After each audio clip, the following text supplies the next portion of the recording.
Lucas está aqui na sala. Mas é o Lucas Miranda, não é o Couto. Ah, sim. Entendi.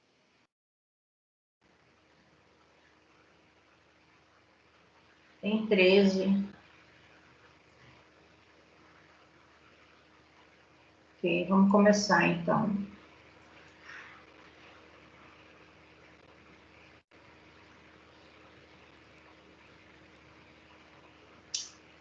Quem que está esperando aqui, será? Não sei. O Lucas está esperando para acertar. Ele acabou de... O Lucas mas Couto, ele não aparece aqui para ele, não aparece para mim. Eu já adicionei ele. Ah, você já adicionou? Ah, que bom, obrigada, tá?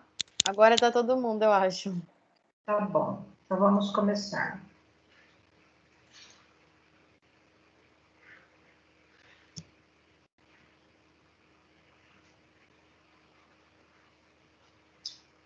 Acho que eu não sei se eu coloquei para gravar. Peraí, só um pouquinho. Ah, tá. Coloquei. Tá gravando. Uhum.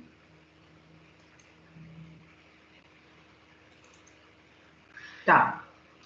Então, nós vamos ver sobre sonda nasogástrica e sonda nasoenteral. Ok? Então, primeiramente, a gente vai ver sobre o sistema digestório. Um breve relato aqui, né, sobre o sistema digestório, que é um tubo oco que se distende da cavidade bucal até o ânus, sendo chamado também de canal alimentar ou sistema gastrointestinal. E ele é formado no sistema digestório contém a boca, a faringe, o esôfago, o estômago e o intestino. Então, na boca, o alimento entra, né, no canal alimentar pela boca, ele sofre a mastigação, onde contém as salivas, né, contém as enzimas, aliás, contém as enzimas. Essas enzimas vão fazer a quebra do alimento, formar embolo alimentar, que é empurrado, né, pela língua, pela faringe, atingindo o esôfago. O esôfago é um tubo fibromuscular, né, que se liga da boca ao estômago. O alimento é empurrado para baixo pela aqueles movimentos de peristaltismo. No estômago, o que o estômago é? Um órgão muscular, onde o alimento é misturado, né, com o suco gástrico, que é o pH, né, ácido, que ele vai ajudar nessa digestão desses alimentos, né? E também matar as bactérias potencialmente prejudiciais, formando o quimo, né? E lá no intestino delgado, aqui, ó, que o alimento é misturado com um pouco mais de enzimas digestivas, né? E essas enzimas que vão acelerar esse processo, né, digestivo, né? E os nutrientes, então, são absorvidos pela corrente sanguínea. Então, os nutrientes, assim, transformados em formas mais simples, eles são absorvidos pela corrente sanguínea e são disseminados para todas as partes do corpo. Então, o processo que envolve a digestão, ele inclui a mastigação, que começa na boca, faz a deglutição, a peristalse através do esôfago, onde ocorre a salivação desde a boca, onde ocorre a quimificação, que o alimento se transforma em líquido, e a quilificação, que é a transformação desses alimentos em quilo, que ocorre lá no intestino delgado. Então, no intestino delgado, nós ainda temos, no duodeno, nós ainda temos enzimas que vai ajudar nessa quebra desses alimentos. Então, a sonda nasogástrica é a passagem da sonda pela cavidade nasal, ou pela cavidade orogástrica. Então, muitas vezes isso acontece nos bebês. Nos bebês, geralmente o septo, aqui, ó, esse septo aqui, ele é estreitinho. Muitas vezes não cabe a sondinha, por mais fininha que ela seja. Às vezes a criança tem desvio de septo. Então, a sonda é passada via orogástrica. Aqui tem o posicionamento dos pontos onde a sonda vai ser passada. Sempre tomar o cuidado para que esse paciente, na hora de você passar essa sonda, a hora que você estiver passando na narina dele, você já flete a cabeça dele para frente, sentido pescoço, né? E para que ele abra essa faringe com uma facilidade maior, para que você passe essa sonda. Então, muitas vezes, você vai orientar o paciente para engolir. Então, ele vai ajudar você engolindo, né? A gente sabe que a sonda não é tão flexível, é uma sonda de poliuretano, ela é rígida, então, muitas vezes, a gente tem mais dificuldade em passar quando o paciente está consciente. Às vezes, ele está consciente, ele precisa de um suporte nutricional maior, né? Então, muitas vezes, quando ele está consciente, às vezes ele se sente apavorado com a situação e acaba não ajudando. A única coisa de ajudar que ele vai fazer é manter engolindo essa sonda à medida que a pessoa que está passando vai pedir para ele, né? Então, as sondas, nós temos a sonda de Levine, também chamada de sonda nasogástrica, que é uma sonda que geralmente tem 120 centímetros, ela é toda marcadinha aqui, ó, não sei se vocês estão vendo, ela é toda marcadinha aqui na sua extensão, e aqui no final tem uns furinhos, que é por onde vai sair a dieta. Nós temos vários tipos de números de sonda. Então, por exemplo, para bebê, geralmente é essa de calibre menor aqui. Geralmente é 4, 6, dependendo da idade da criança. A sonda nasogástrica, ela vai ser posicionada no estômago, ok? Então, ela vai passar nasogástrica, vai do esôfago, e vai ser posicionada lá no estômago. Não vai ser posicionada no duodeno, vai ser no estômago, ok? Então, o paciente pode ter um volume maior de dietas que ele vai conseguir absorver por estar no estômago.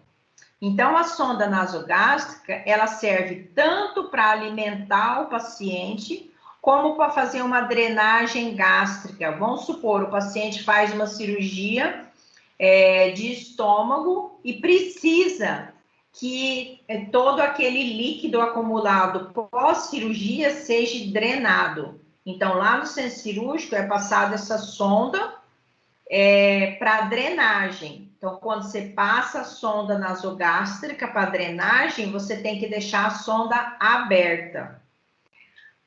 Sonda aberta, você coloca uma extensãozinha de borracha, vocês vão ver no dia da prática, você coloca uma extensãozinha de borracha acoplada, por exemplo, a um frasco vazio. E aí toda aquela secreção que vai cair no estômago e que não é necessário para o organismo, porque ele está fazendo um pós-operatório, muitas vezes é sangue, então vai ser drenado nessa sonda nasogástrica. Então ela vai servir para alimentar, não nesse caso desse paciente com cirurgia de estômago, mas e também para lavagem gástrica. Vamos supor que o paciente toma excesso de remédio, quer morrer, bota um monte de remédio, né? Então, aí ele começa a passar mal, a família leva ele para o PA, para o pronto atendimento, chega lá, a família refere que o paciente tomou uma grande quantidade de remédio que queria se matar. Então, você vai fazer uma lavagem gástrica nesse paciente. Então, você vai passar uma sonda de um calibre maior, porque você tem que fazer uma lavagem gástrica. O que é lavagem gástrica? Você passa a sonda, deixa a sonda aberta nesse suporte, nesse frasco vazio aí. Ela vai drenar todas as substâncias, né, que tem lá dentro, todos os remédios que a pessoa tomou de excesso, e aí você vai fazer uma lavagem dessa sonda, para que esse organismo não absorva esse produto, esse medicamento. Então, você vai injetar soro pela própria sonda, por essa mesma sonda, você vai injetar soro na cavidade gástrica, no estômago do paciente, e o que você injetou, você tem que tirar. Então, vamos supor que você injetou 250 ml de pancada. Você injeta e já abre a sonda. Abre a sonda, deixa ela aberta, para que todo aquele volume de substâncias que estejam lá dentro, para que ela saia, né? Senão o paciente não melhora nunca, né? Então, a sonda nasogástrica, ela serve para você alimentar naqueles pacientes que não podem comer, não querem comer e precisa de uma nutrição adequada para ele se recuperar.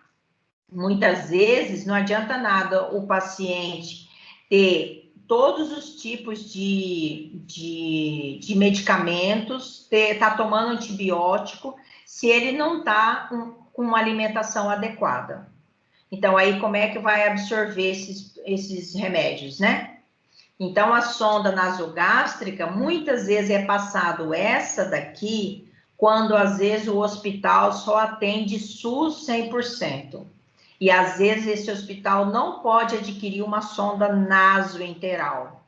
O ideal para alimentação é uma sonda nasoenteral. Vocês vão ver por quê. Lá na frente eu vou falar para vocês por que é importante a sonda nasoenteral para alimentação. Na falta da sonda nasoenteral, o hospital opta por passar uma nasogástrica também para fazer alimentação. Muitas vezes, como é uma sonda rígida, né?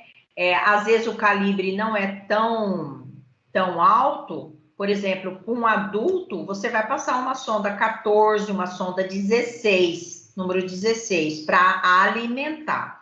Quando for drenagem e lavagem, é a sonda de calibre maior. É uma sonda 20, 22, né? Claro que falando em adulto aí. Mas se for uma sonda para alimentação, ela pode ser uma 18, que se a enfermagem tiver todos os cuidados para não entupir essa sonda, ela às vezes consegue ficar aí uns 10 dias, que é de 7 a 10 dias que a pessoa fica com essa sonda. A sonda nasoenteral, a pessoa pode ficar até 6 meses com ela, porque ela é de outro material e ela é só para alimentação, né? Então, essa daqui, como é uma sonda rígida, o material é rígido, é de poliuretano, às vezes ele machuca a narina do paciente, muitas vezes o hospital deixa ficar estourando 10 dias. Aí ele troca a sonda e troca a narina, passa para outra narina. Porque às vezes o paciente tem que ficar 1 mês com a sonda, né? 2 meses com a sonda. Então não vai ficar só com aquela sonda. Vamos supor que nesse intervalo aí de tempo não se conseguiu ainda a sonda nasoenteral. Às vezes a família não teve condições de comprar, o hospital não teve condições de comprar a sonda nasoenteral. Então, muitas vezes, o que acontece? Quando a narina está escarificada por dentro, está machucada, que o paciente não consegue, que o profissional não consegue nem começar a passar a sonda, ele já ai, ui. Então, muitas vezes, você tem que passar a sonda orogástrica, né? A sonda que vai pela boca. Quais os objetivos dessa sonda nasogástrica? É para você administrar alimentos, para você dar água para o paciente, para você manter ele hidratado. para você administrar medicamentos, muitas vezes todos os comprimidos, cápsula, tudo é dado por essa sonda. Só que o funcionário da enfermagem que dá esses medicamentos, ele tem que macerar bem o comprimido, senão vai acabar entupindo a sonda. Vocês viram que é uns pequenos buraquinhos que tem no final dela, que vai estar posicionada lá no estômago. Se o medicamento tiver com um tamanho maior aí, vai entupir essa sonda. Entupindo a sonda, quando é medicamento, é mais difícil da gente recuperar. Muitas vezes tem que tirar a sonda e passar de novo, outra sonda, porque entupiu o canal. Muitas vezes esses remédios são duros e às vezes aquele granulozinho do remédio vai exatamente lá naquele buraquinho da sonda e puf, entope. E aí a gente não consegue passar nenhuma dieta, só vai água, mas dieta não vai. Então, se a sonda está entupida, tem que resolver o problema, porque o paciente está ali para tomar medicação e para tomar dieta, né? Se ele não está fazendo isso, então, né? Quer dizer, ele vai acabar não recuperando totalmente ou não recuperando aquela quantidade de dias que ele ficaria ali. A sonda nasogástrica também serve para drenagem, que eu falei lá para vocês. Por exemplo, o paciente teve uma cirurgia de estômago, tá sangrando, foi passada essa sonda lá no centro cirúrgico, e aí depois da cirurgia que ele vai para o quarto, essa sonda tem que ficar aberta, porque toda o sangue, as substâncias indesejáveis que está lá no estômago tem que sair, porque senão vai prejudicar essa cirurgia. Muitas vezes essa sonda também, o paciente chega no pronto atendimento com queixa de distensão abdominal, não tem flatos, tem distensão abdominal, não consegue se alimentar com nada. Aí, geralmente, o médico do PA pede para passar uma sonda e deixar essa sonda o quê? Aberta, para ver que tipo de suco gástrico ou de substâncias que estão lá vai sair. Se é borra de café, se é uma secreção esbranquiçada, se às vezes é uma hemorragia digestiva que o paciente está tendo. Então, geralmente, deixa-se essa sonda nasogástrica aberta, até para você ver volume que está saindo, né? Qual que é a condição desse paciente. E também a sonda nasogástrica serve o quê? Para lavagem gástrica, no sentido de o paciente se intoxicou por medicamento, ou o paciente se intoxicou por plantas, geralmente acontece muito com criança, de às vezes rasgar a planta e comer, e essa planta ser venenosa. Então, muitas vezes, aí tem que fazer a lavagem. Algumas literaturas falam que é melhor, quando for intoxicação, é melhor você retirar as coisas que tem lá dentro do estômago, para depois você injetar o soro, né, no estômago, para você fazer a lavagem lá. Outras literaturas falam que primeiro você tira as substâncias nocivas para depois você introduzir o soro. Tem literaturas que falam que você tem que introduzir o soro imediatamente na cavidade gástrica. Então, aí vai ficar a critério do médico, né? Os dois têm resultado. Porém, o que eu acredito é que quando você tira a substância nociva lá dentro do estômago, para depois você injetar o soro, eu acredito que o resultado é um pouco mais rápido. Então, e a sonda orogástrica? A sonda orogástrica é aquela que a inserção é pela cavidade oral, com o objetivo do quê? De descomprimir esse estômago, né? Ou então serve também para a alimentação pela orogástrica. Vamos supor que esse paciente já estava há algum tempo com sonda nasogástrica, porém as narinas deles estão escarificadas, com feridas em toda a extensão, E aí ele não aguenta de dor. Então, é passada essa sonda orogástrica para alimentação ou para descompressão desse estômago aí. Aí você tem que deixar essa sonda aberta, né? Às vezes o paciente tem desvio de septo e aí o funcionário, quando ele vai passar a sonda, ele acaba empurrando, né? E como a sonda é rígida, então acaba sangrando o local, provocando lesões. E aí você não tem outra escolha, tem que passar a sonda orogástrica.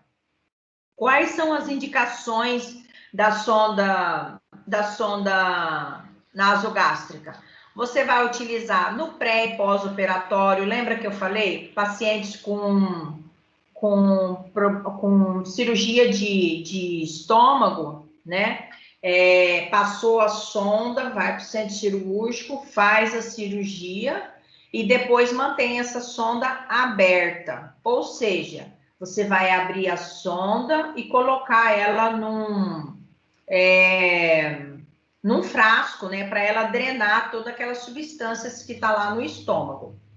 Em doenças inflamatórias intestinais, aí nós temos exemplo muito característico da doença de Crohn ou das colites ulcerativas, né? Que geralmente elas afetam esse sistema gastrointestinal aí, da dor abdominal, da diarreia, da perca de peso. Então, as sondas, geralmente, quando a sonda é para fazer alimentação nessas doenças de Crohn e colite ulcerativa, necessita-se uma dieta pré-digerida específica para a doença de Crohn. Vocês sabem que hoje tem no mercado para comprar, né? Chama Modulem, que é uma dieta que é fracionada, o organismo só vai ter o trabalho de absorver, ou seja, a proteína vem em forma de peptídeos, os carboidratos vêm fracionados, vem uma concentração alta de aminoácidos essenciais para equilibrar e para dar um suporte de valor biológico completo. Então, às vezes você tem que... O paciente está em casa, está com diarreia, está com distensão e às vezes não sabe o que é. Faz uma endoscopia e constata essa doença de Crohn. E aí ele tem que partir para esses tipos de módulos de dieta que vai dar uma absorção melhor para ele e um resultado melhor. Não que ele não vá poder depois voltar à atividade normal. Ele pode aos pouquinhos e vai ter produtos que ele vai poder tomar e outros produtos que ele não vai poder tomar. Por exemplo, leite integral jamais, né? Então vai ter que ter uma restrição aí nutricional grande por conta dessa doença de Crohn. Pacientes que têm dificuldade de absorção e digestão, por exemplo, você posiciona a sonda, ou então ele come, vamos supor, ele almoça e sente que o estômago está alto, que o estômago está cheio, que ele nunca consegue fazer essa digestão, que parece que ele, quando chegou no final da tarde, ele ainda sente que o estômago dele está cheio. Então, alguma coisa está acontecendo com esse paciente. Ele está com dificuldade de absorção. Então, esses componentes que ele está comendo, o organismo dele, as enzimas dele que contém lá na boca, no esôfago, no estômago, não estão fazendo a quebra dos alimentos. Então, muitas vezes, passa-se uma sonda nasogástrica e começa com a dieta pré-digerida para esse paciente. Porque a queixa dele sempre é essa, é que ele almoça e sempre ele sente 6 horas da tarde que ainda não ocorreu a digestão nele. Então, se faz opção por uma dieta pré-digerida, ou seja, a proteína vem em forma de aminoácidos, o carboidrato vem em forma de monossacarídeo, os lipídios, né, que vai absorver os sais minerais, vem em forma de triglicerídeo cadeia média. Então, a dieta que ele vai tomar pela sonda nasogástrica, ela vai cair no organismo e vai ser absorvida. Ou seja, não precisa nem das enzimas para fazer essa quebra dos alimentos, porque ela já vem pré-digerida. Peraí, gente, só um pouquinho. Ela já vem pré-digerida. Então, esse tipo de paciente, às vezes, muitas vezes, ele precisa continuar com essa dieta pré-digerida.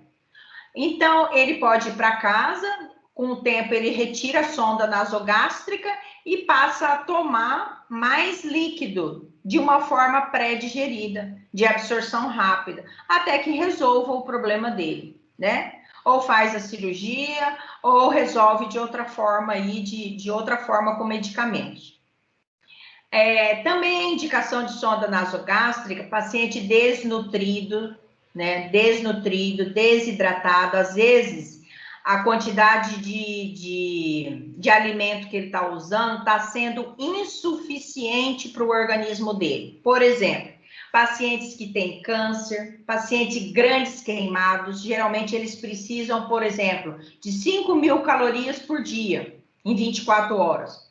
Você não consegue alimentar um paciente com 5.000 calorias, né, de uma forma rápida e de uma forma que o paciente não fique tão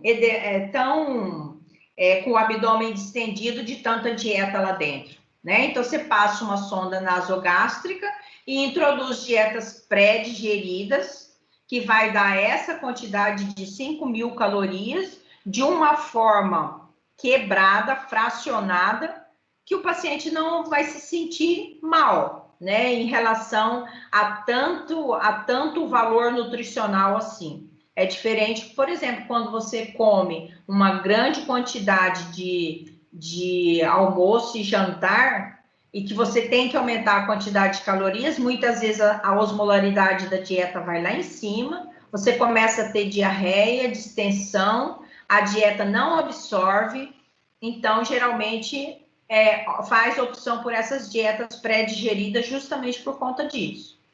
Às vezes, o paciente tem uma estenose de esôfago, ele come pouquinho, ele não consegue comer porque o alimento não vai, né? Porque esse fechamento desse esôfago aí, muitas vezes, nesse caso, faço uma gastrostomia, que coloca uma sonda diretamente no estômago, que eu vou falar lá na frente para vocês. Pacientes inconscientes, pacientes que tá em coma, pacientes de AVC, pacientes politraumatizados, né? Então, passa-se sonda nasogástrica, porque você não pode deixar o paciente sem dieta, né? A partir do momento que você descobriu a patologia do paciente, você sabe qual que é a dieta que você tem que prescrever, geralmente, gente, quem prescreve dieta é nutricionista, mas muitas vezes vocês não vão encontrar no hospital nutricionistas para todas as pessoas, né? Por exemplo, lá no Hospital Geral tem nutricionista, mas de repente você vai trabalhar aí no interior e nesse hospital não tem nutricionista. Então, você, médico, é que vai ter que prescrever a dieta. Uma dieta hipossódica, uma dieta hipercalórica, uma dieta pobre em resíduos ou rica em fibras, uma dieta para quem tem problema de diabetes. Então, a gente sabe que hoje em dia tem uma variedade, uma gama de dietas aí disponível.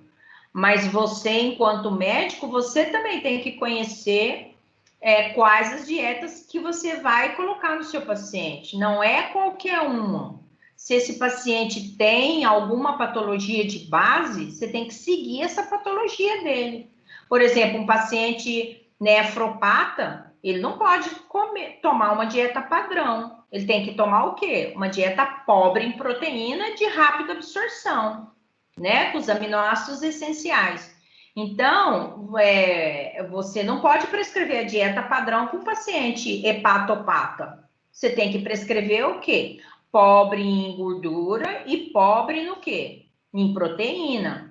Então, o médico, independente de vai ter ou não tem nutricionista no local, ele tem que conhecer essa gama de dietas, né? A gente tem sistema aberto, sistema fechado, semi-aberto de dietas.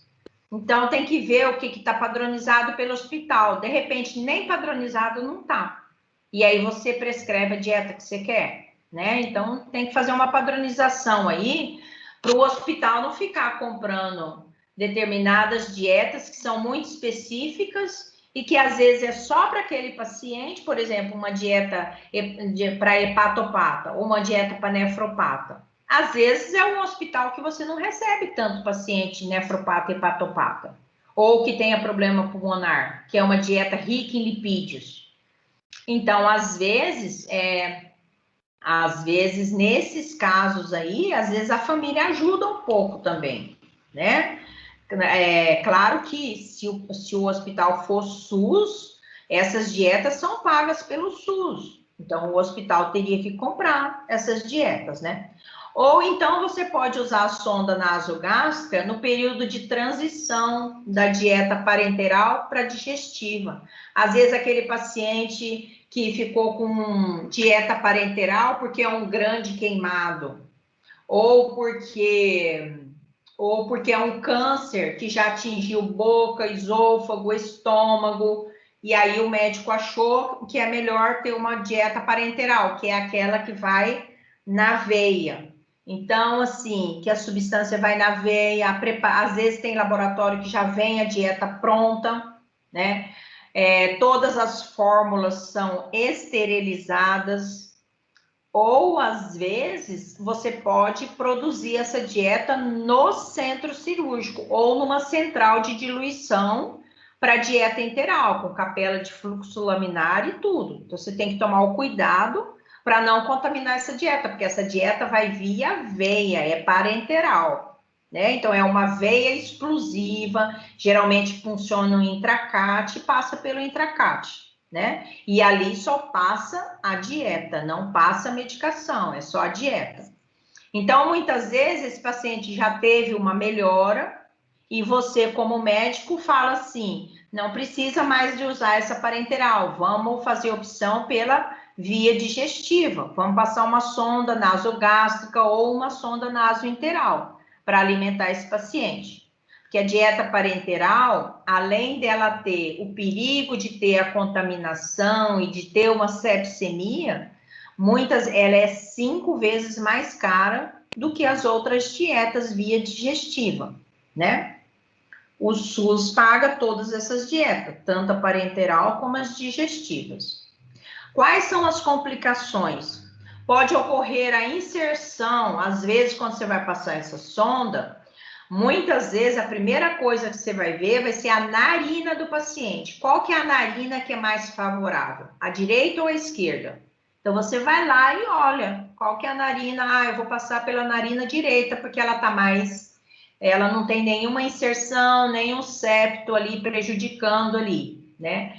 Mas pode ocorrer na hora de você passar essa sonda, dessa sonda aí para a laringe. E aí, o que o paciente sente? Ele começa a tossir, começa a ficar desconfortável para ele, né? Ele começa a ficar cianótico. Então, muitas vezes, quando você começa a passar a sonda, o paciente começa a tossir, começa a ficar vermelho, desconfortável, pode tirar a sonda porque está no lugar errado, né? Então, assim, ou então, às vezes, o paciente está com uma lesão nas vias aéreas, né? E ele está desconfortável, não é nem porque a sonda está no lugar errado, que está lá na laringe, é por conta da dor que ele está sentindo dessas lesões. Tá vendo uns furinhos aqui no final da sonda, aqui, ó? É essa parte aqui que vai ficar lá no estômago. Então, é por esses furinhos aqui, quando você introduz a dieta para cá, ó, que vai ficar fora do paciente, né? Vai vir toda essa estrutura aqui e ela vai lá no estômago. Então, a dieta vai sair por esses buraquinhos aqui. Agora, imagina se você coloca um remédio inteiro. Não vai entupir a sonda. Ele vai parar aqui e não vai para frente. O paciente não vai ter a dieta. Peraí só um pouquinho, gente. Deixa eu só colocar meu coisa aqui na força. senão vai acabar a minha bateria. Então, quais são os materiais que você usa para passar a sonda? Você vai ter uma toalha de rosto. Para que é essa toalha de rosto? Você vai colocar no tórax do paciente, né? Geralmente, você leva uma cuba-rim junto. E você coloca a toalha de rosto e a cuba-rim do lado. Esse paciente vai estar deitado em decúbito dorsal. Você coloca a toalha de rosto no tórax e uma cuba-rim do lado direito do paciente. Por que do lado direito? Flete a cabeça dele do lado direito. Se ele tiver com ânsia de vômito e for vomitar, ele vai vomitar na cuba-rim e não vai vomitar em você, né? Então, você já orienta ele, ó, deixa a cabeça do lado. Se o senhor sentir alguma náusea, alguma coisa, o senhor vira aqui, tem uma cuba aqui, o senhor vai vomitar na cuba. Já orienta a pessoa. Copo com água, é para você fazer o teste para ver onde que essa sonda tá, né? Porque quando você passa a sonda, muitas vezes você tem que saber se ela tá no estômago ou não. Luva de procedimento para passar a sonda, pacote de gases para você umedecer essa gase com a xilocaína, que tá aqui embaixo, ó, para dar uma pequena anestesia na hora da passagem dessa sonda e também para lubrificar essa sonda, para ela tornar mais... que ela entre melhor pelas narinas sem causar escarificação. O esteto para você fazer o teste. A seringa de 20 ml também é para teste, que eu vou explicar lá na frente. O micropore ou esparadrapo para você fixar essa sonda. Muitas vezes você passa a sonda e antes de fazer os testes você já fixa. Por quê? Porque às vezes essa sonda com peristaltismo do esôfago, às vezes você vira do lado, a sonda sai, né? Por conta do peristaltismo do esôfago. Então ela acaba saindo e você tem que passar de novo. Então, para evitar isso, você fixa a sonda assim que você terminou de passar. A sonda nasogástrica, aí você vai ver a narina do paciente, né? Se for um adulto, você vai usar, e se for para alimentação, você vai usar uma sonda 18. Agora, se for para fazer drenagem, é uma sonda 20, 22. O coletor de drenagem, que é um frasco de, por exemplo, um frasco de soro vazio, né? Você joga o soro e deixa o frasco vazio e você usa esse. Tem hospitais que já tem coletor próprio. Aí você pode pegar esse coletor do hospital. E um copo com água mineral para você fazer o teste. Então, como que é o procedimento? Primeiramente, você vai higienizar as suas mãos, lavar as suas mãos naquela técnica lá de habilidades médicas 1. Depois, você vai reunir todo esse material que eu falei para vocês aí atrás. E aí, você vai levar a bandeja lá para o leito do paciente para passar essa sonda, com todos aqueles materiais lá que eu falei para vocês. Aí, você vai explicar para o paciente que você vai passar uma sonda nele, que vai ser melhor para alimentar ele, e que ele vai se sentir melhor, enfim, aquele apoio psicológico lá que vocês fazem super bem. Aí você vai posicionar o paciente em ângulo de 45 graus, deixando a cabeça lateralizada com a cuba do lado, porque se ele vomitar, você tá ali com a cuba. Aqui parece que o paciente está sentado, né, gente? Mas isso aqui é só para demonstração, tá? O paciente não pode ficar assim antes de passar a sonda. Ele tem que ficar mais deitadinho. Posição de Fowler, 45 graus. Aí você vai colocar a toalha de rosto no paciente, você vai cortar um pedacinho de esparadrapo ou do micropore e grudar na sua bandeja. Para quê? Quando você medir essa sonda, porque, por exemplo, você pega a sonda enorme, você fala assim, meu Deus, quanto que eu vou introduzir no meu paciente? Você tem que medir para você saber. E aí você vai fazer a medida. Como é que é a medida? Você vai lóbulo da orelha, você vai pegar a sonda, tirar esses furinhos dela aqui, ó, tá vendo aqui, ó? Tirar esses furinhos, né? Vai começar por aqui, retirando esses furinhos. Então, lóbulo da orelha,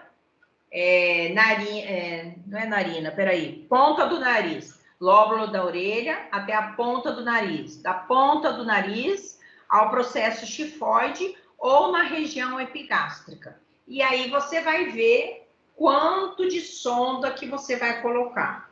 Mediu, colocou esparadrapo. Ah, eu tenho que introduzir a sonda no paciente até aqui, então. Você já sabe quanto que você vai introduzir no paciente. Aí você vai colocar a xilocaína na gaze, para você umedecer essa sonda antes de você passar. Você vai abrir essa seringa e deixar ela na embalagem. Vai abrir a embalagem da sonda e vai deixar ali protegida, né?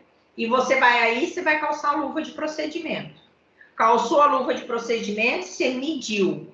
Mediu, você já umedece essa parte aqui dos furinhos com xilocaína, com essa gase aqui que vai estar com a xilocaína, e já fala para o paciente, assim que eu introduzir a sonda no teu nariz, você vai me ajudar engolindo. Quando eu falar para você engolir, você engole. Quando você introduzir a sonda na narina, você vai fletir a cabeça desse paciente, sentido pescoço, reta, né? E você vai falar engole, engole, e vai introduzindo a sonda, né? Até aquela marquinha lá que você fez. Então, todas as vezes que você chegou naquela marquinha, você vai fazer o quê? Você vai fixar essa sonda com esparadrapo ou com micropore. Senão essa sonda vai sair, tá? Então, aí você fixou no nariz lá direitinho, você vai fazer os testes para você ver onde é que essa sonda tá. Primeiro teste que você vai fazer, olha só, gente, isso aqui é importante. Você vai aspirar, você vai pegar aquela sonda de 20 ml, conectar ali na sonda e você vai aspirar para ver se vem secreção gástrica. Se vier secreção gástrica, você despreza essa seringa com a secreção lá e deixa lá na bandeja. Aí, você vai pegar aquela outra seringa de 10 ml que você tem lá e você vai encher ela de ar, insuflar ela de ar e posicionar ela no biquinho da sonda. Colocar o esteto no seu ouvido e deixar o restante lá na região epigástrica do paciente. E você vai injetar de uma vez esses 10 ml de ar no paciente, né? Através dessa seringa, que vai estar acoplada na sonda, você vai injetar esses 10 ml de ar. Você vai escutar um barulhinho lá no estômago da pessoa. E aí você vai falar assim, realmente está no estômago. Mas aí você tem que fazer um outro teste. Qual que é o outro teste para confirmação?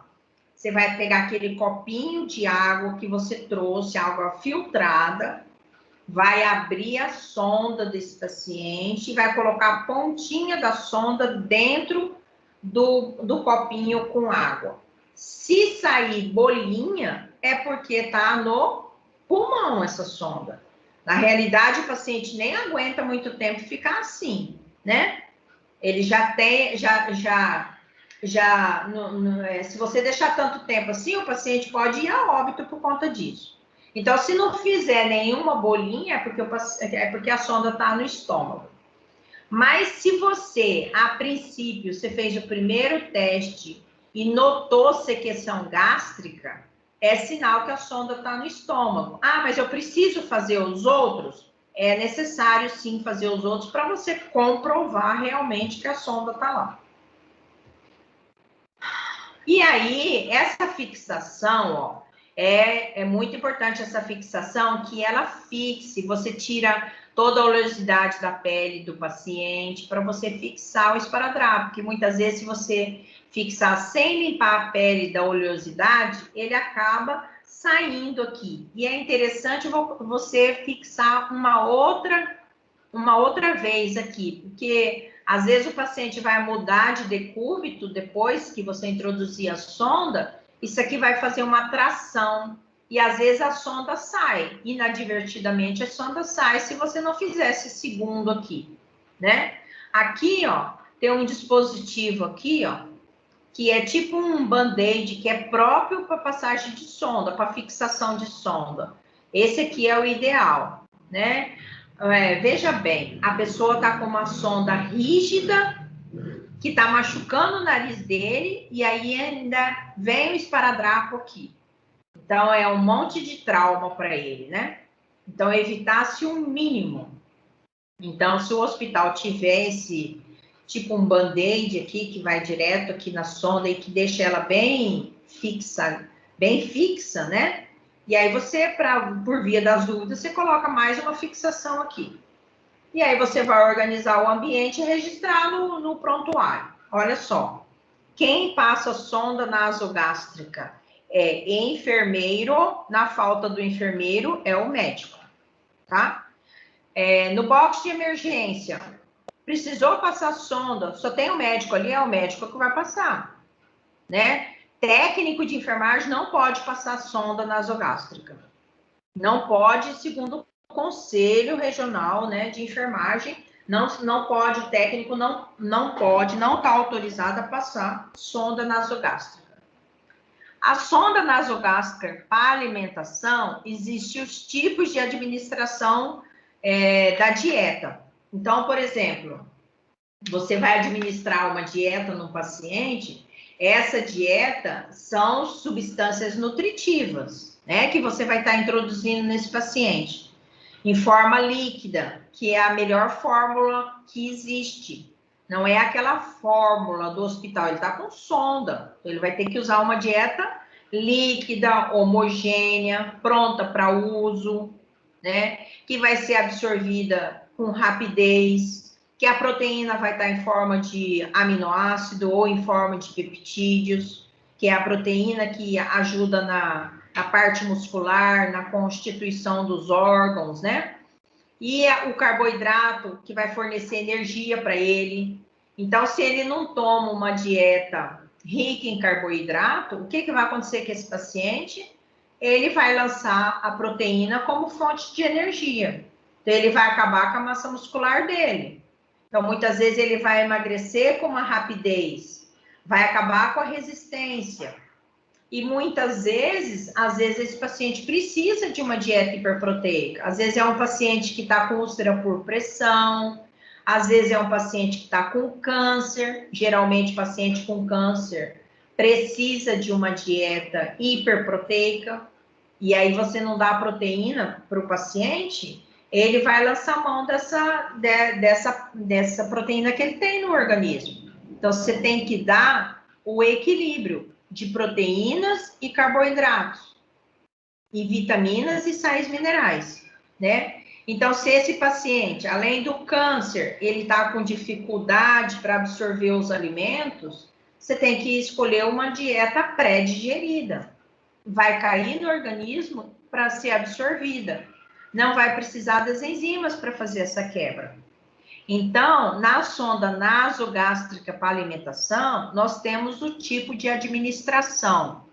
Nós temos a intermitente, que é a administração em períodos fracionados. Por exemplo, o médico vai prescrever, você vai prescrever. Você não tem nutricionista no hospital, você que tem que prescrever a dieta do paciente. Então, você vai prescrever dieta hiperproteica, hipercalórica, de 3 em 3 horas. De 3 em 3 horas, geralmente, essa intermitente em bolo, ela não é o método melhor. Você prescreveu a dieta e você quer que o seu paciente tome de 3 em 3 horas. Aí o funcionário vai falar assim, bom, nós só temos dieta padrão, que é hiperproteica, hipercalórica, a gente vai fazer por seringa, porque nós não temos essa bolsa aqui, nós não temos esse frasco aqui, que são sistemas fechados, mas nós temos aquela dieta que vem na caixinha e que você vai introduzir aquela. Você vai colocar ela num frasco, lá na nutrição vai ser colocada num frasco e vai deixar lá na enfermagem o frasco. E aí o funcionário vai lá, vai pegar essa dieta do frasco na seringa e vai introduzir na sonda do paciente. Não é o método melhor, por quê? Porque você dá uma concentração alta de sonda, de dieta para o paciente, em torno de 300 a 400 ml, de uma pancada só. O que vai acontecer com esse paciente? Se esse paciente tiver 2 dias, 3 dias sem se alimentar, vai dar uma sobrecarga na osmolaridade. Muitas vezes esse paciente vai ter diarreia, ele não vai absorver a dieta, ele vai começar com vômito, vai começar com distensão abdominal. Porque o correto é o funcionário senta do lado do paciente e vai introduzir essa dieta devagarinho. Ele vai levar alguns minutos, né? 30 minutos, 40 minutos para introduzir 300 ml. A intermitente em bolo, ela pode ser intermitente em bolo, que é essa daqui, e a intermitente gravitacional, que é essa daqui, ó, intermitente gravitacional. É uma bolsa com dietas aqui dentro, ela é sistema fechado, esterilizada. O funcionário só vai colocar o equipo de soro aqui e conectar na dieta. O equipo da dieta aqui, ó, e conectar na sonda. E o paciente vai tomando gradativamente a dieta. O que vai acontecer? De maneira gravitacional, vai pingar aos pouquinhos essa dieta. Vai pingar lá no estômago do paciente e vai absorver automaticamente, né? Então, o paciente não vai sentir desconforto, não vai sentir dor abdominal, ele vai absorver a dieta 100%. E essa intermitente contínua é que é a bomba de infusão. Então, você fez o cálculo do seu paciente tem que tomar. Existe o cálculo lá que vocês já devem ter passado por essa disciplina, o IMC, né? E aí, esse paciente precisa de 3.000 calorias. 3.000 calorias, melhor você usar uma bomba de infusão. Essa bomba de infusão é específica para alimentação nasogástrica ou nasoenteral. Meu paciente precisa de 3.000 calorias. Você vai aqui, ele é um mínimo computador, essa bomba de infusão, você vai colocar lá 3.000 calorias em 24 horas que você quer? E aí você só coloca o frasco lá, conecta o equipo, que é específico dessa bomba. Esse equipo não cabe em outra bomba de infusão. Essa bomba é só para nutrição enteral. Ela não serve para medicação. Então, você coloca o frasco, vamos supor. Eu vou colocar de 500 em 500. Você sabe que você tem que colocar 5 vezes 6, 30. 6 frascos desses para dar 3.000 calorias, né? E aí você coloca lá, se for 1 caloria por ml, né? Aí você vai colocar o frasco lá ou a bolsa. Se você tiver a bolsa, melhor a bolsa. Coloca a bolsa lá e a própria bomba que vai fazer o gotejamento dessa dieta. Ou seja, vai ser uma forma lenta, porém constante, e o paciente vai se recuperar muito mais rápido do que desses 2 métodos aqui. Por que o paciente vai mais rápido? Porque ele vai ficar 24 horas tomando a dieta. Você já vai saber a quantidade de calorias que você está dando para o seu paciente. Ao passo que esse daqui pode dispersar. Às vezes o funcionário não dá os 200 ml, sobrou um pouquinho, entendeu? O paciente teve intercorrências, vomitou, e aí ele acabou não dando, né? Aqui nesse sistema, a mesma coisa, a sonda entupiu, aí ele acaba fechando essa dieta e acaba não... Aqui na bomba, é só você apertar aqui, você vai ver quanto que o seu paciente já tomou de dieta. Então, você tem um controle melhor aí. E a dieta, gente, é assim, você tem que fazer evolução. Por exemplo, você prescreveu a dieta hoje, amanhã você tem que fazer evolução dessa dieta. Ou você colocar uma outra dieta mais específica, ou você aumentar volume, ou concentrar a dieta, diminuir volume. Se ele começou a apresentar algum problema da parte renal, você tem que mudar essa dieta. Então, a dieta que você escolher para o seu paciente não vai ser eterna, do primeiro dia de internação até o último dia. Você tem que evoluir essa dieta, você tem que ver se esse paciente está absorvendo, porque muitas vezes não está, e aí? Você colocou uma dieta que você achava que que o paciente ia absorver totalmente, e às vezes ele não absorveu. E aí você tem que trocar de dieta, né? Então, esse negócio de dieta, assim como os medicamentos, os antibióticos, eles são tão importantes quanto, né? A dieta é tão importante quanto o remédio. Se você não dá um remédio adequado para o seu paciente, um antibiótico que vai matar aquele micro-organismo, você não vai ter resultado. É a mesma coisa da dieta. Se você der uma dieta que está fora dos padrões dele, só porque o hospital só tem aquela, você vai estar andando para trás para o seu paciente, né? Seu paciente não vai se recuperar. Então, a terapia nutricional, ela é um método super simples, seguro, eficaz, desde que você saiba utilizar, né? Ela vai ajudar a manter o estado nutricional adequado e vai proporcionar a melhor qualidade de vida para esse paciente. Mas só se você souber realmente qual que é a dieta que você vai estar dando para o seu paciente. Quais são as complicações que podem ocorrer? Relacionada a essa sondinha aqui, ó, de Levin, que é de poliuretano. Mal posicionada, às vezes essa finalzinho aqui dela fica encostada na parede do estômago. E a dieta não vai, a sonda entupiu. Às vezes você tira um pouquinho a sonda, ele acaba saindo das laterais ali do estômago e a dieta flui. Às vezes é só posicionamento. Às vezes você manda o paciente mudar de lado, mudar de decúbito, a dieta começa a pingar, né? Erro no trajeto, na sua introdução. Às vezes, ao invés de você colocar essa sonda lá na faringe, você vai para a laringe. E aí o paciente tem todo aquele desconforto, aquela falta de ar, cianose, né? Você tem que tirar a sonda imediatamente.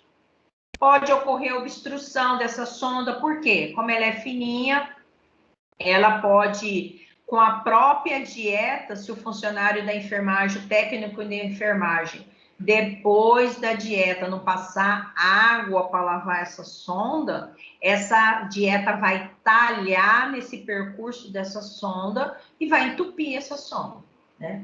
Saída acidental proposital. Às vezes o paciente não aguenta mais. Ele vai lá e arranca a sonda.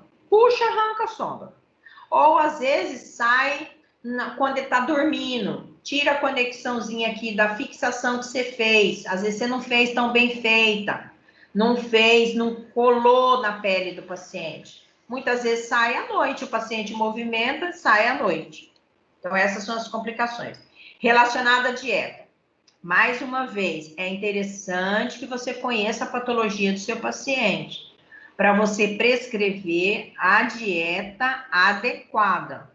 Paciente, muitas vezes, você coloca uma dieta padrão e ele tem uma patologia de difícil absorção. O que vai acontecer? Diarreia, extensão abdominal. Aí vai falar assim, a dieta estava contaminada. A dieta não estava contaminada. A dieta estava errada para aquele paciente.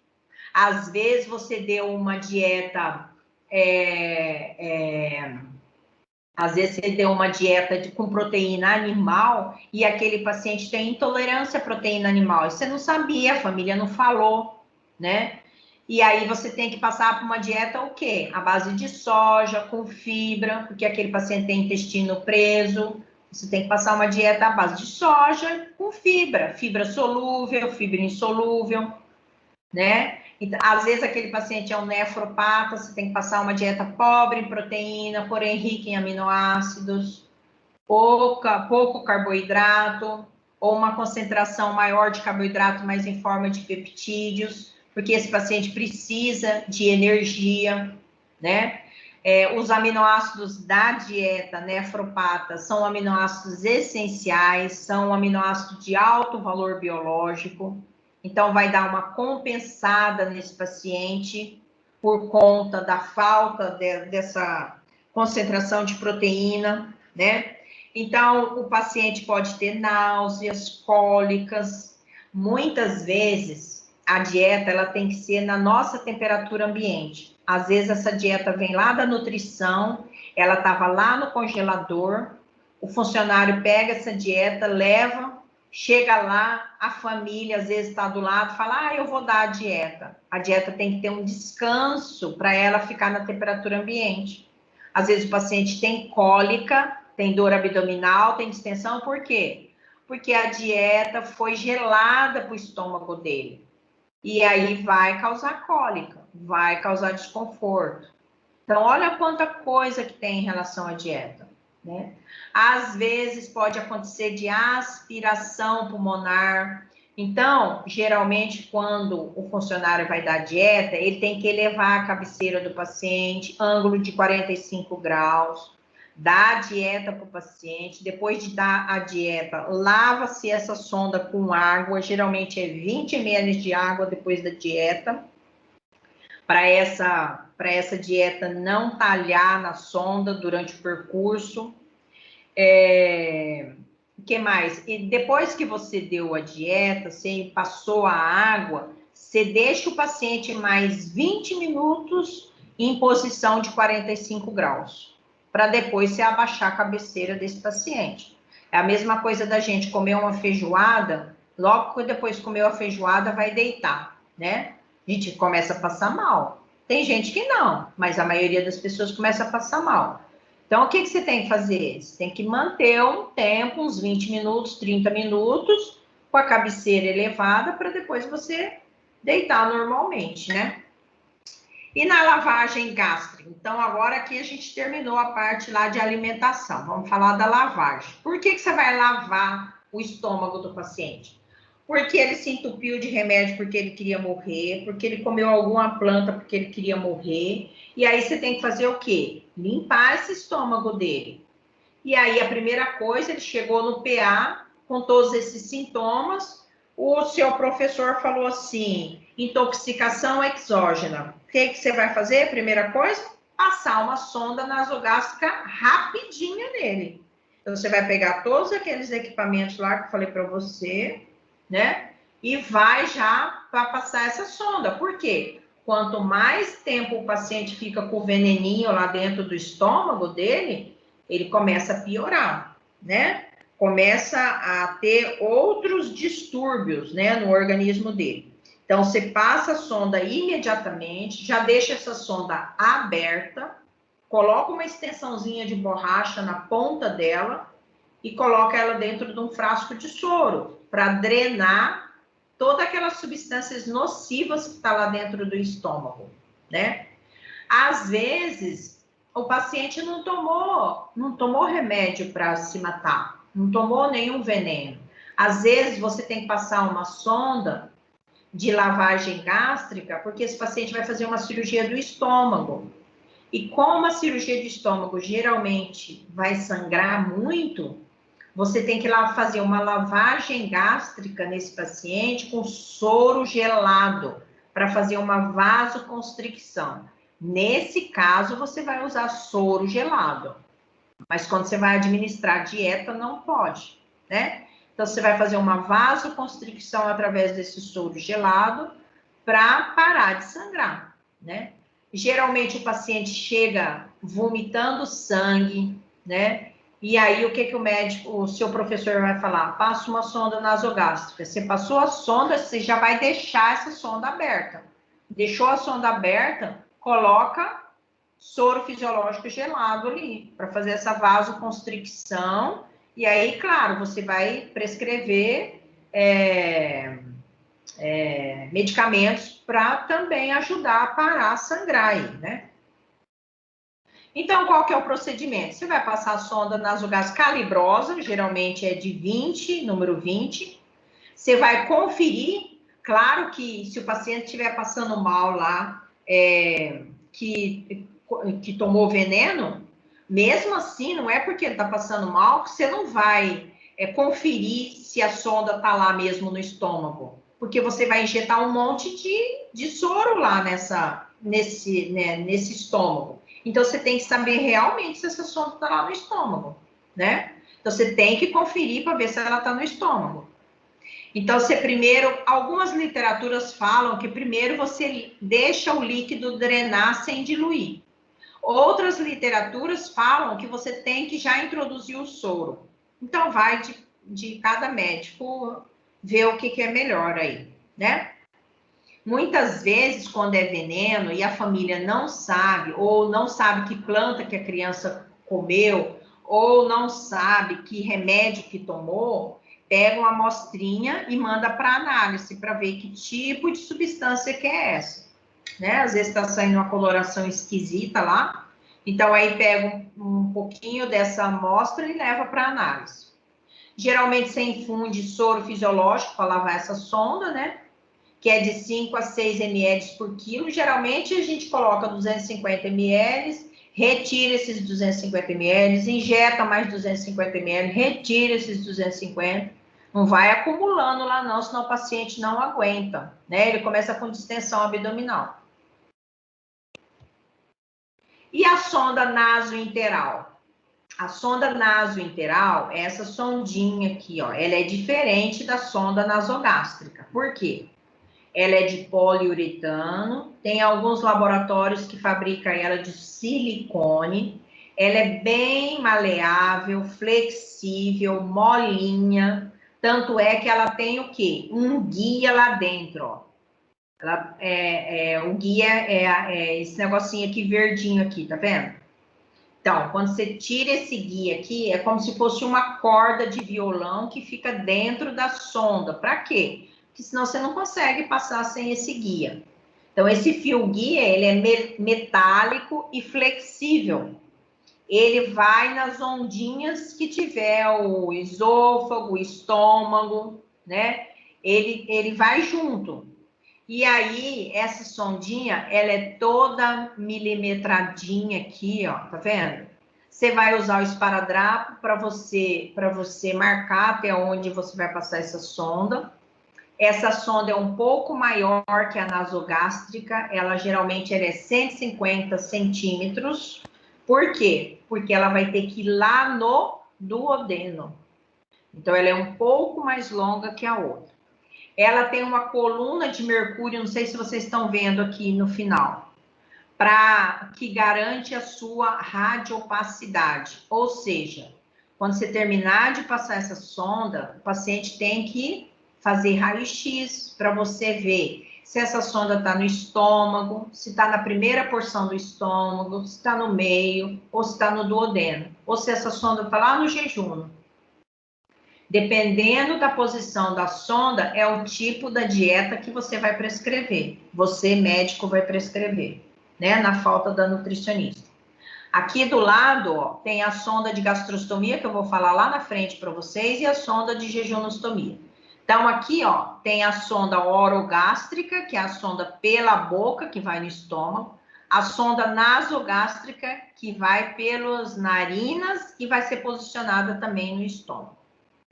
E a sonda nasoduodenal. Essa sonda, ela pode ficar nasoduodenal, ou seja, na última porção do estômago. Ou ela pode ser nasojejunal, ou seja, no jejuno. Então, você vai posicionar essa sonda aqui no jejum. Você vai passar essa sonda no estômago. Quando você terminar de passar a sonda, você espera 2 horas. Com 2 horas, ela migra aqui para esse jejuno, tá? E aí você vai tirar o raio-x para você ver aonde é que ela está. Você precisa saber onde que ela está, porque dependendo de onde ela estiver, é o tipo da dieta que você vai prescrever para esse paciente. Olha ela aqui em tamanho maior, ó. Então, aqui é onde vai passar a dieta e aqui é onde eu coloco o fio guia. Quando você passar essa sonda, você deixa o fio guia lá dentro. Você só vai tirar o fio guia quando você for dar a dieta para o paciente. Por quê? Porque você precisa tirar o raio-x. E muitas vezes, quando você vai tirar o raio-x, às vezes essa sonda costuma sair. Se o funcionário ou a pessoa que passou não fixou direito essa sonda. Se o fio guia ainda estiver dentro da sonda, você consegue passar a mesma sonda. Se não tiver, não tem jeito, a família tem que comprar outra sonda. Ou você tem que pegar no hospital outra sonda. Muitas vezes Como é uma sonda bem mais cara do que a nasogástrica, muitas vezes o hospital só oferece uma sonda por cada paciente, né? Então, a sonda nasogástrica é a introdução através da narina ou também da boca, se o paciente tiver alguma escarificação a nível de narina, você vai passar a sonda pela boca, né?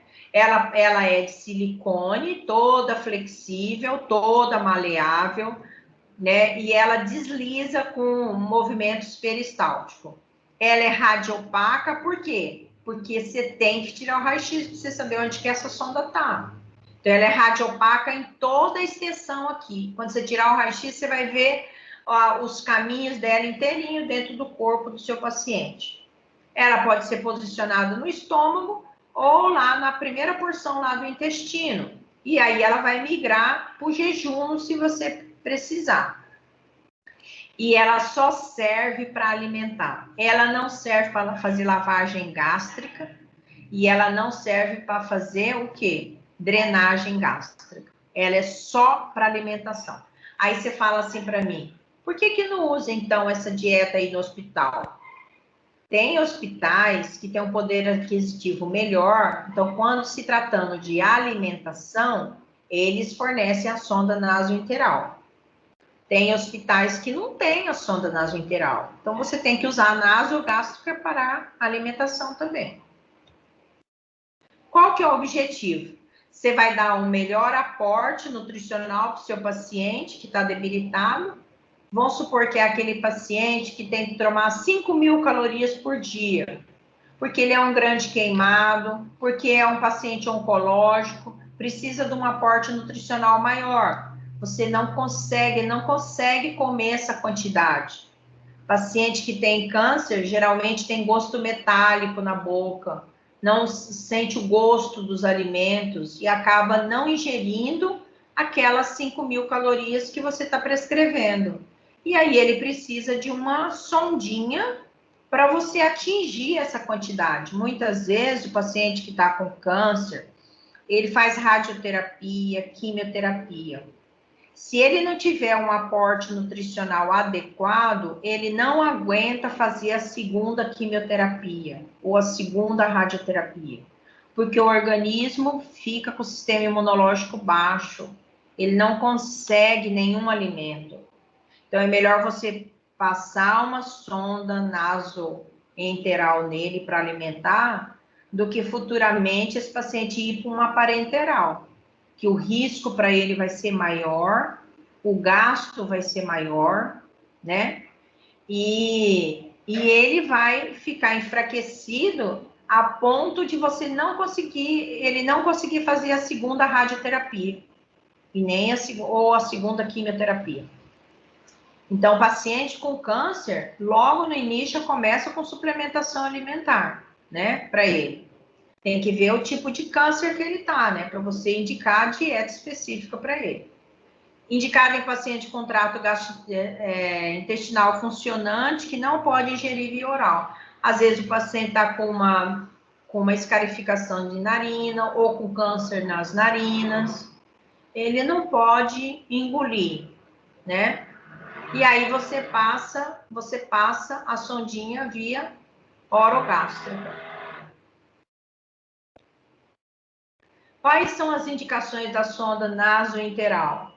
É quando a alimentação pela boca é insuficiente. Você passou 5.000 calorias para o seu paciente comer e ele não está comendo, por alguma razão. Ou porque ele está sentindo gosto metálico na boca, porque ele está com falta de apetite, e aí ele não consegue chegar àquelas 5.000 calorias. E aí a opção é passar uma sonda nasointeral. Às vezes você precisa de uma necessidade maior de nutrientes para esse paciente com câncer, com queimadura, politraumatizado, inconsciente, paciente neurológico, com distúrbios, né, neurológico, cirurgia de cabeça e pescoço, ou má absorção mesmo. Então, aí você tem que passar uma pré-digerida para ele, né? Ou uma anorexia grave, o paciente está 5, 10, 20 dias sem se alimentar. Então, você tem que começar com uma dieta pré-digerida, fracionada, em pouca quantidade, e aí você vai evoluindo gradativamente essa dieta, né? A aspiração recorrente, às vezes o paciente tem, engasga por qualquer coisa. Então, às vezes, então é melhor você passar uma sonda nasointeral e colocar uma quantidade de dieta que você tem certeza que ele vai consumir, né? Aqui nós temos uma variedade de dietas, só para mostrar para vocês que nós temos uma variedade de dietas no mercado.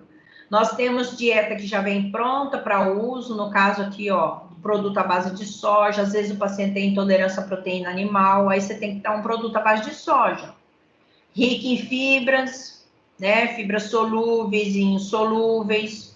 Tem que ver se o paciente é diabético, tem dieta para paciente diabético. Essa daqui já vem em pó, essa daqui é a proteína em forma de peptídeos, de rápida absorção. Tem dietas em bolsa, não sei se vocês conseguem ver aqui, ó, a foto saiu meio ruim, mas tem bolsa de 250 ml de dieta, tem de 500 e tem de 1.000 e tem de 2.000. Tem dietas em pó, tem dieta em caixinha, porém líquida. Então, você pode colocar a seringa aí, aspirar a quantidade e injetar na sonda do paciente. Claro que você tem que ver o tipo de dieta que você está prescrevendo. Essa dieta aqui é para quem tem engasgo com frequência, né? Ticket e sal aqui, para pessoas que engasgam com uma facilidade danada. Então, você coloca um pouquinho desse pó, 2 ou 3 colheres, numa dieta líquida que o paciente está tomando. Então, enfim, existem dietas para fortalecer sistema imunológico, para doenças de Crohn, para colite ulcerativa, para diabético, para quem tem intolerância animal ou vegetal, para diabéticos, enfim, para uma variedade de patologias. Aqui, ó, só para mostrar para vocês, o melhor sistema é o sistema fechado. Por quê? Você só vai acoplar aqui o equipo, vai colocar lá naquela bomba de infusão e ele vai ser introduzido na dieta. Tá vendo aqui, ó, 1 litro, 1,5 caloria por ml. Então, nesse frasco aqui, você vai ter 1.500 calorias. Vamos supor que o seu paciente tenha que tomar o quê? 3.000 calorias, são 2 frasquinhos desse, né, em 24 horas. Programa a sua bomba de infusão, em 24 horas, correu o quê?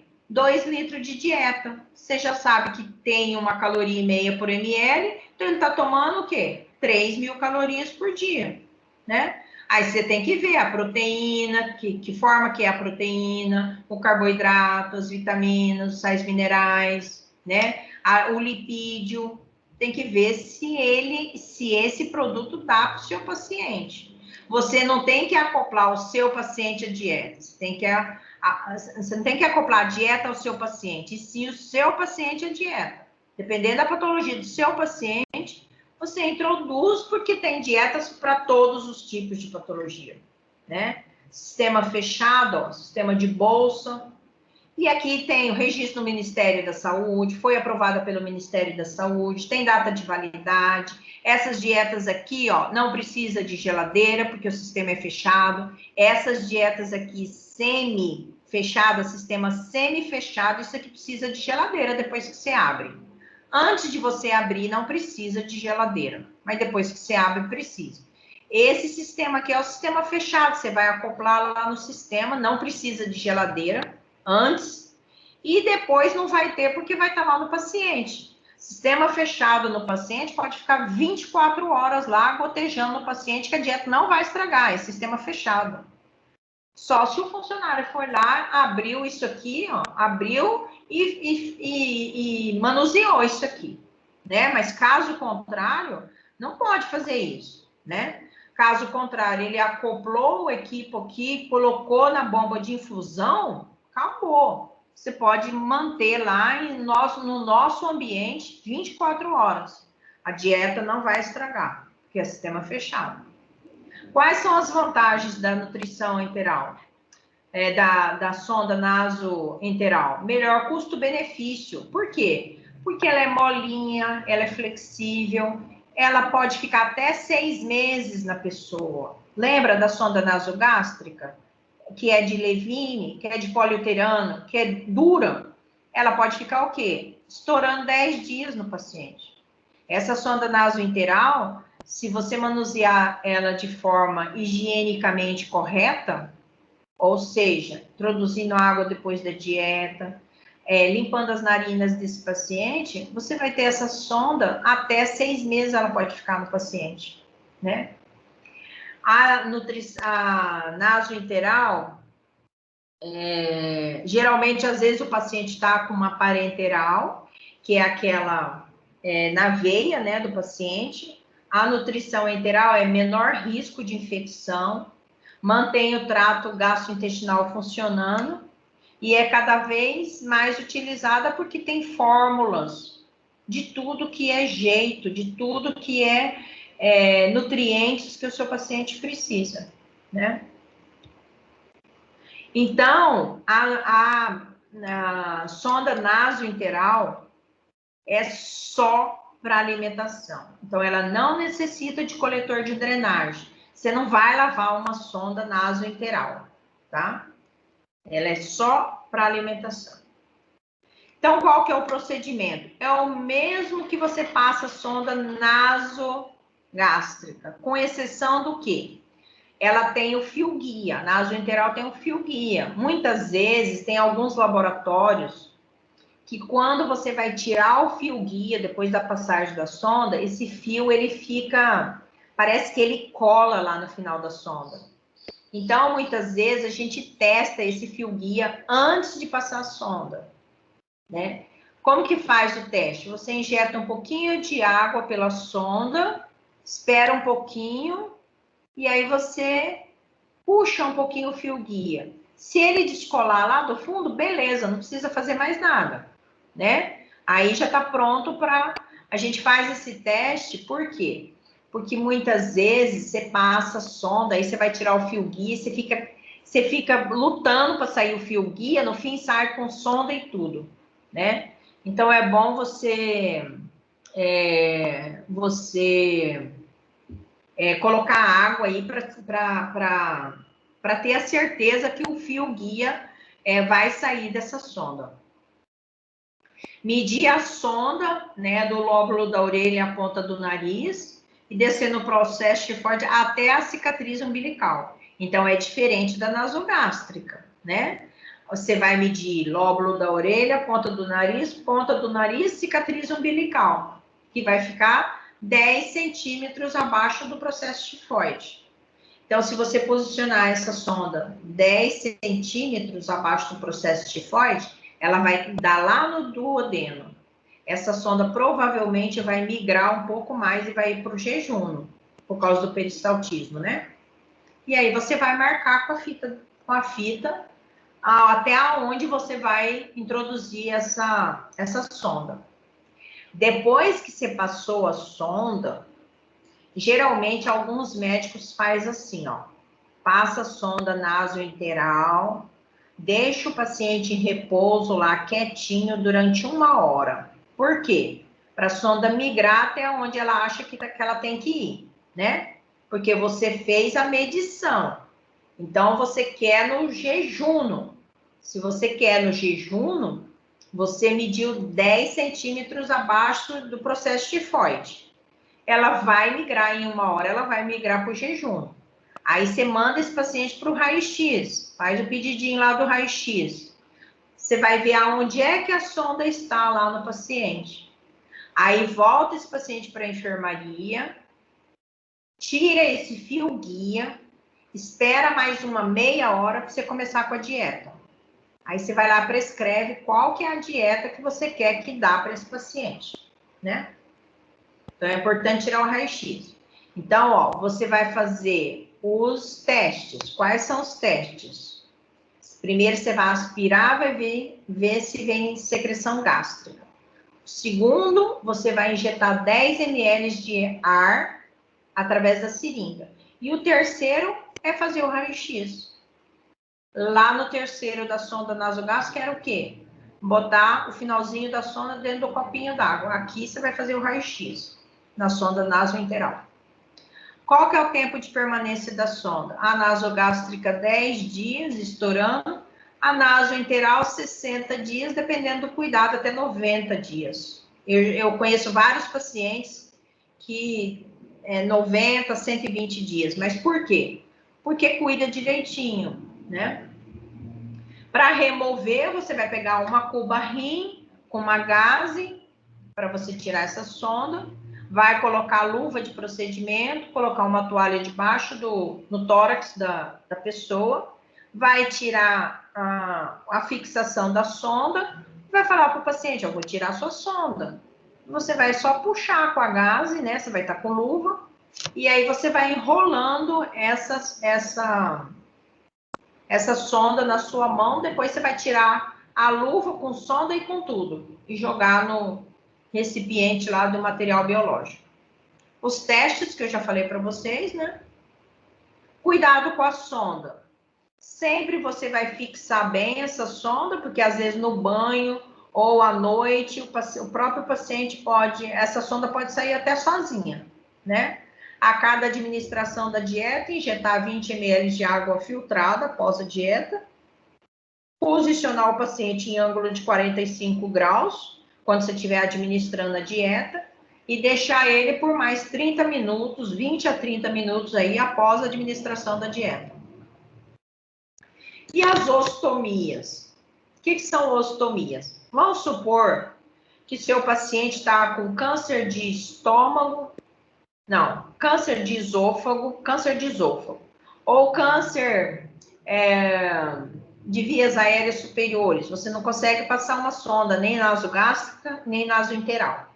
Então, você vai fazer a opção por las ostomias. Seu paciente não pode ficar sem dieta, não pode ficar sem se alimentar, né? As ostomias, nós temos a jejunostomia e a gastrostomia. Ó, tomia é boca no jejum, boca na região gástrica. Então, é uma pequena incisão, você vai levar o paciente para o centro cirúrgico, vai fazer uma pequena incisão na cavidade abdominal e vai posicionar essas sondas aqui, que são diferentes daquelas outras lá. Tá vendo o botãozinho aqui, ó? Essa sonda aqui você introduz no paciente cirurgicamente, com anestesia, bonitinho lá. Aí você administra a dieta via aonde é que está a sonda. Se a sonda estiver no estômago, você pode administrar uma dieta padrão. Se a sonda estiver no jejum, igual tá aqui, ó, você tem que administrar uma dieta o quê? Digerida, pré-digerida. Por quê? Porque aqui não tem enzimas. Se você colocar uma dieta padrão aqui, esse paciente vai começar com distensão, com diarreia, com vômito, né? Então, aqui, necessariamente, você tem que usar uma dieta pré-digerida, que a proteína vem em forma de aminoácidos, de peptídeos, os carboidratos vêm em forma de monossacarídeos, os triglicerídeos vêm em forma de triglicerídeo cadeia média, de rápida absorção, as vitaminas e os sais minerais. Então, as duas ostomias, tanto a gastrostomia quanto a jejunostomia, o paciente tem que ir para o centro cirúrgico e o médico, só o médico pode fazer isso, o médico vai colocar essa sondinha que é 5 vezes mais cara do que a sonda nasoenteral, né? Porém, às vezes é aquele paciente que está com câncer aqui no esôfago, né? Como que vai passar uma sonda aqui? Não tem jeito, né? E aí basicamente, você posiciona essa sonda no estômago. Por quê? Porque aí o seu paciente pode tomar uma dieta padrão, não vai ter problema, né? Não vai ter problema de diarreia, não vai ter problema de distensão. Aqui vai ter as enzimas, que vai fazer a quebra dos alimentos. Só que para você passar essa sonda de gastrostomia ou jejunostomia, você tem que pedir permissão para a família. Tem famílias que não aceitam, tem famílias que preferem a nutrição parenteral, que o risco é muito maior para o paciente do que, às vezes, uma sondinha dessa, né? Aqui, ó, tem gastrostomia, ó.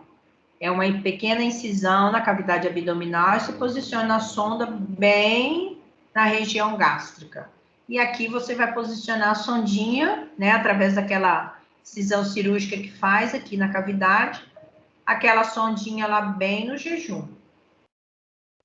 Isso aqui, às vezes a pessoa fica 6 meses com a mesma sondinha. Claro que isso aqui tem que tomar cuidado de fazer o curativo de fora, né, aqui certinho, na região do abdômen, né, da pessoa. Não pode deixar molhado, porque é fonte de bactérias, né? Se contamina isso aqui, começa a ficar a região avermelhada, ficar com odor, e aí às vezes tem que tirar a sonda e fazer de novo, né? Dar um tempo, fazer de novo. Então, a gastrostomia é a abertura realizada pelo médico no centro cirúrgico, tá vendo aqui, ó? Onde é passado um tubo de silicone, né? Para regularizar a alimentação e a hidratação do paciente. Ela pode ser definitiva ou pode ser temporária. Às vezes tem paciente que tem 2 anos, 5 anos com gastrostomia. Tem paciente que às vezes fica uns 6 meses, melhora, o câncer melhora, tem um bom resultado, né? E aí ele volta a comer pela boca. Então aí tira a gastrostomia. Mas só que tem paciente que é permanente, né? Pro resto da vida. Aqui, ó, tá vendo a sondinha? Tem médicos que, às vezes, quando na falta dessa sonda, que ela não é barata, ele passa a sonda vesical. Mas a sonda vesical, o furinho é tão pequenininho que entope com muita facilidade. Então, é melhor comprar essa sonda de gastrostomia, que serve tanto para gastrostomia quanto para jejunostomia. Porque aqui o buraquinho que vai sair a dieta é um pouco maior. Então, o perigo de entupir é bem menor, né? E existe numeração, 20, 18, né? Geralmente, adulto é 20, para não deixar entupir. E a jejunostomia também é uma abertura na cavidade, feita pelo médico, só pelo médico, né? Lá no centro cirúrgico, tomando todos os cuidados necessários, né? Então, paciente que apresenta algum problema no estômago, câncer no estômago, né? Que impossibilita de tomar a dieta ou via nasogástrica ou via nasojejunal, né? Nasoenteral. E aí ele posiciona a sonda no jejuno. Jejuno não tem enzimas, não vai fazer a quebra dos alimentos. Então, você tem que passar uma dieta pré-digerida para esse paciente. Se você passar uma dieta compacta, ele não vai absorver. Vai ter diarreia, vai ter vômito, vai ter distensão, tá? E no jejum, a dieta não pode ser gelada, tem que ser a temperatura ambiente. Então, geralmente, jejunostomia, tumores gástricos, né, que você usa também. Estenose de esôfago, de estômago. Aí você posiciona a dieta para correr, geralmente jejunostomia, eu gosto de colocar a dieta sistema fechado por bomba de infusão. Por quê? Porque se você coloca um volume muito alto para o paciente, vamos supor que você não tem bomba de infusão, coloca sistema gravitacional. Aí o funcionário vai lá, abre essa pinça para correr logo a dieta, para ele fechar essa sonda. O que vai acontecer? Esse paciente vai começar a distender. Então, jejunostomia é melhor sistema fechado e com bomba de infusão. Que a bomba de infusão você vai posicionar ela na quantidade de gotas que você quer, né? Você quer 20 gotas por minuto? É só você equilibrar a bomba de infusão com 20 gotas por minuto. E se alguém mexeu, você sabe que alguém mexeu, porque ela fica tudinho registrada, a bomba de infusão, né? Você sabe se alguém mexeu de um dia para o outro, você sabe se alguém mexeu. É só você olhar lá na bomba, tem uma teclinha lá que você aperta, que você vê o quanto que o paciente tomou, se teve mexida de valor de que você tinha colocado, tudinho. Sai tudo nesse mini computador aí. Então, cuidado com as ostomias. Você tem que fazer higienização, né? Lavar as mãos ou passar álcool gel a 70%. Você tem que usar luva para manusear essas gastrostomias, essas sondas, tanto a nasogástrica como a nasointeral.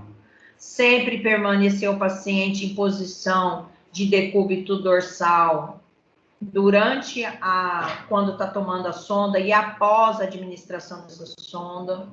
Passar água após a administração da dieta, para a dieta não talhar, ainda mais nós que temos uma temperatura super alta, essa dieta talha com muita facilidade.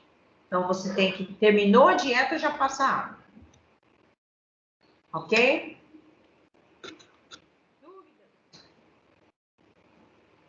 Tá todo mundo dormindo, né? Não, a gente tá aqui. Não, tá dormindo? Não sei, não.